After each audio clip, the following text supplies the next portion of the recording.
네, 오늘은 이 나는 나무에게 인생을 배웠다. 우종영 선생의 책을 제가 좀 읽어보려고 하거든요.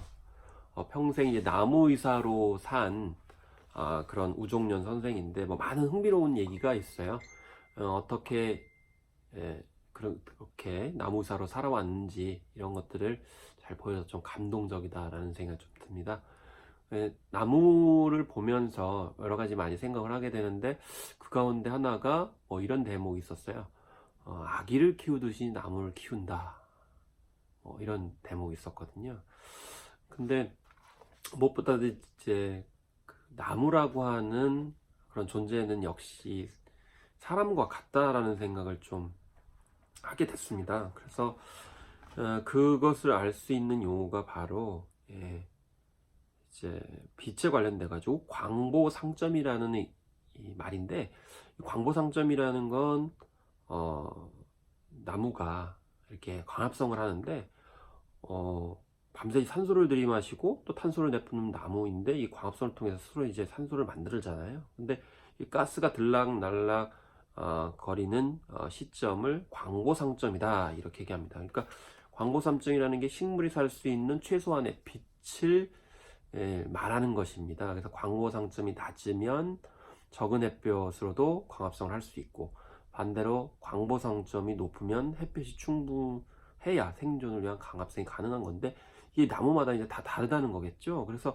소나무는 광보상점이 높은 대표적인 나무라고 합니다. 이거 저도 처음 알았는데, 그래서 그늘진 벽이나 높은 건물 곁에서는 자랄 수가 없다라고 하네요. 그래서 이 가을이 돼도 낙엽을 떨구지 않고 잎을 달고 있기 때문에 이 창가에 심을 경우 가뜩이나 이제 추운 집 같은 경우는 지방까지 그늘을 들이우기 때문에 이 소나무를 또 아무데나 심으면 안 된다 이렇게 이제 얘기를 하고 있고요. 이 감나무 같은 경우 보면은 이 소나무보다 광보상점이 낮은데, 그렇지만 소나무와 달리 이제 열매를 키워야 되기 때문에 적지 않은 빛을 요구한다는 거죠. 그렇기 때문에 오후에 빛이 충분히 있는 창가에 심어야 된다 이렇게 또 이야기하는 대목이 있고요. 이 단풍나무 같은 경우는 감나무보다는 광보상점이 낮은 편이라고 합니다. 그래서 적은 빛으로도 충분히 먹고를 살 수 있는 그런 나무기 때문에 이런 광보상점이라는 것을 생각을 해서 나무를 심어야 사람에게도 좋고 또 나무에게도 좋다, 이렇게 이야기를 하고 있는 것이죠. 그리고 나무에 또 특징이 있는데, 이제 주목나무 같은 경우에는 평소에는 가시가 없다고 합니다. 그런데 이 사람들이 많이 오가게 되면 점차 가시가 많이 나고 굉장히 굵어지고 거칠어진다고 하거든요. 그러니까 어떻게 보면 사람들이 이제 위해하는 어떤 존재로 인식이 되게 되면 그걸 보호하기 위해서 나무조차도, 그러니까 주목나무조차도 가시를 많이 내거나 이제 두껍게 거칠게 하면서 이제 자기 스스로를 보호한다 이런 대목도 눈여겨볼 만했습니다.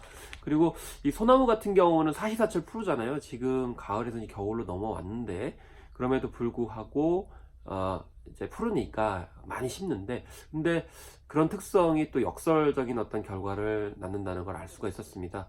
예를 들면은 매연이 많은 그런 길가에 푸르른 그런 소나무, 뭐 내지는 상록수입니다. 그런 나무들 같은 경우는 잎이 떨어지지 않기 때문에 1년 365일 매연이라든지 먼지를 이제 뒤집어 쓰고 있게 되는 거죠. 그러니까 어떻겠습니까?